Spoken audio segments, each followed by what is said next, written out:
नमस्कार। शब्द विन्यास 666 पर आप सभी मित्रों का पुनः पुनः स्वागत और अभिनंदन।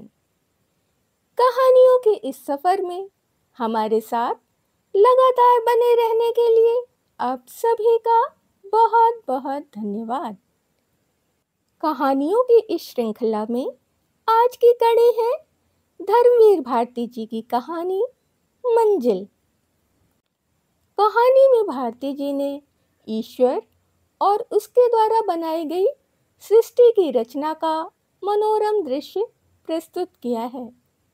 हमारे साथ आप भी सुनिए। तो सुनना प्रारंभ करें। सृष्टि बनाकर ईश्वर ने संतोष की सांस ली और निरीक्षण की दृष्टि से संसार को देखा। विस्तृत धरा थी। धरा पर मखमली घास थी। घास के घूंघट को हटाकर फूल शर्माकर झांक रहे थे और फूलों की गोद में तितलियां अपने रंगीन परों को समेटकर सो रही थीं। किंतु इस कोमल प्रणय को देखने वाला कोई भी न था। ईश्वर ने एक अभाव का अनुभव किया।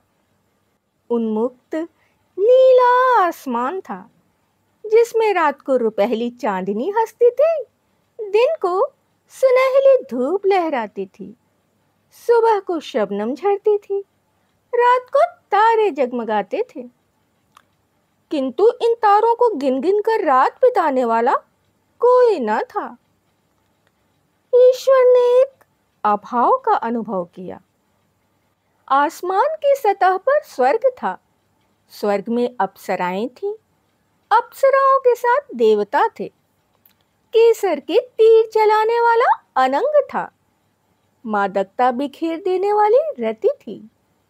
वैभव था, रूप था, रंग था, मादकता थी, विस्मृति थी। किंतु इन वैभवों से आकर्षित होकर स्वर्ग पाने की साधना करने वाला कोई भी न था। ईश्वर ने अभाव का अनुभव किया। ईश्वर के वैभव के सामने नतमस्तक होने वाला कोई भी न था। ईश्वर असंतुष्ट हो गया। अभाव, अभाव, अभाव।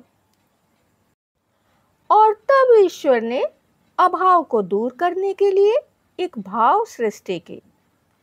वह भाव आकाश सा विस्तृत था, फूल सा ताजा था, धूप सा कोमल था, अप्सराओं सा लजीला था, स्वर्ग सा आकर्षक था। संसार में जहां जो भी कुछ सुंदर था, आकर्षक था, सबको मिलाकर उस भाव की रचना हुई।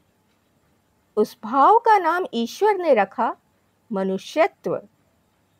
मनुष्यत्व में अनंग की चंचलता थी, रति की मादकता थी, धूप की गर्मी थी, धूप की नमी थी, शबनम की चमक थी, तितली का निखार था। ईश्वर ने मनुष्यत्व का निर्माण किया और धरा पर उसे उतार दिया। लेकिन उसकी इच्छा पूरी नहीं हुई। ईश्वर ने सोचा मनुष्यत्व उसके सामने सिर झुकाएगा, लेकिन वह अभी केवल भाव था, असीम भाव, अनंत कल्पना। और उसके यह सीमाहीन कल्पना केवल धरा से संतुष्ट न हुई, ईश्वर के सामने नतमस्तक न हुई।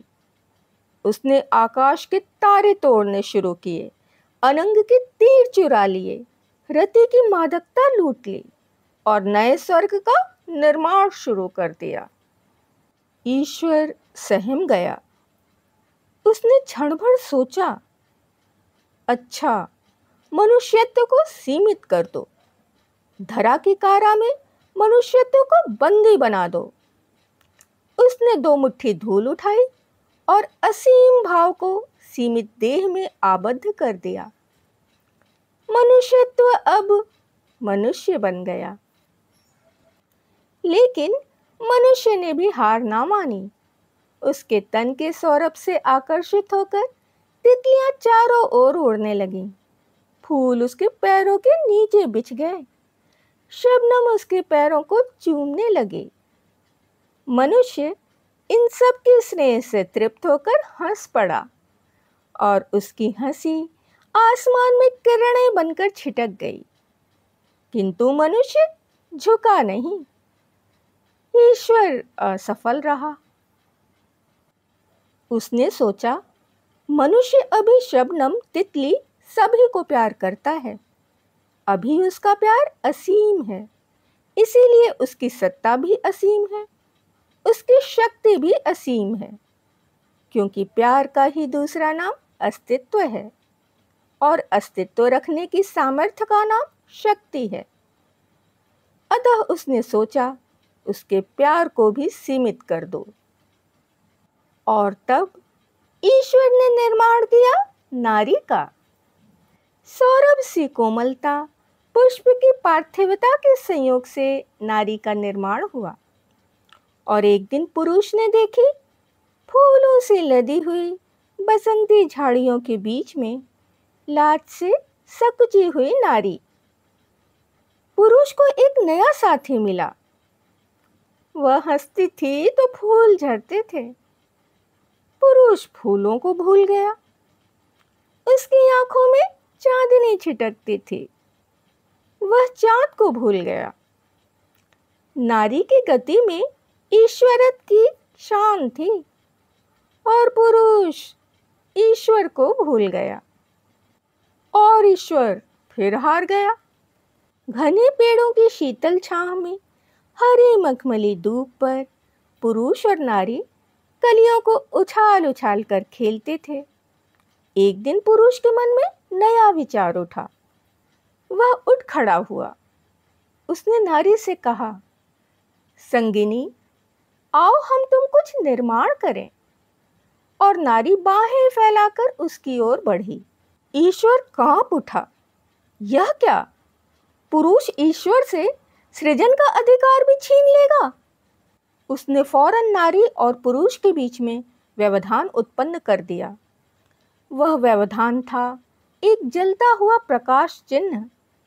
पुरुष ने पूछा, मेरी मंजिल क्या है? केवल नारी? नारी? केवल नारी? कदापि नहीं। वह उत्तेजित होकर उठ गया। मेरी मंजिल क्या है? उसने चीख कर शून्य से पूछा और नारी को छोड़कर चल दिया अपनी मंजिल की खोज में। उसने बिजली से चपलता ली, आंधियों से गति ली, जल से अथक साधना का वरदान लिया और चल पड़ा। चलता गया। ईश्वर ने उसे बढ़ते देखा और पृथ्वी गोल कर दी ताकि वह जन्म भर चक्कर ही लगाता रहे और आगे न बढ़ने पाए। पुरुष इस षड्यंत्र से अनभिज्ञ था।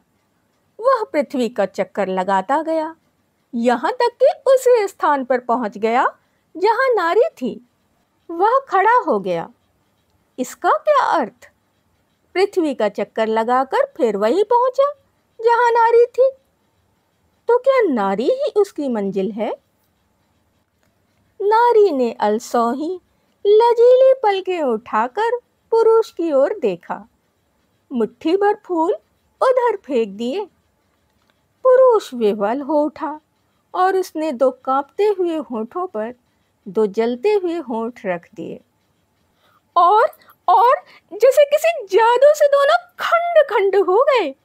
असंख्य मनुष्य, पुरुष और स्त्रियां। ईश्वर हंस पड़ा। अब मनुष्य विभक्त है, वह मेरे सामने झुक जाएगा।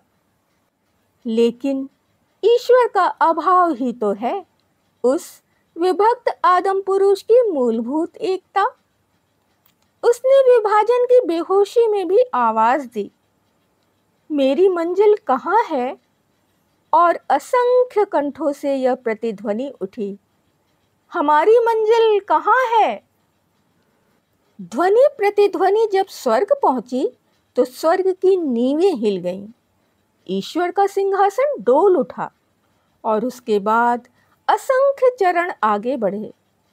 हम आगे बढ़ेंगे, अपनी मंजिल ढूंढेंगे, उन्होंने एक स्वर से कहा। धरती कांप उठी, पर्वत चूर चूर हो गए। उन्होंने गरजते हुए तूफानों पर अपनी आवाज तैराई। हम नहीं रुकेंगे, हम आगे बढ़ेंगे। हमारी मंजिल कहाँ है? उन्होंने क्रोध से पैर पटके। स्वर्ग चूर चूर हो गया। उनकी गति के कारण उड़ती हुई गर्द में ईश्वर छिप गया। वे बढ़ते ही गए। ईश्वर डरकर धरती पर गिर पड़ा, टूटकर धरती पर बिखर गया। नारियां रुक गईं, कुतूहल से। आकाश से गिरे हुए उन टुकड़ों पर उन्होंने पुरुष के चरण की धूल देखी और रुककर उसकी पूजा में लग गईं।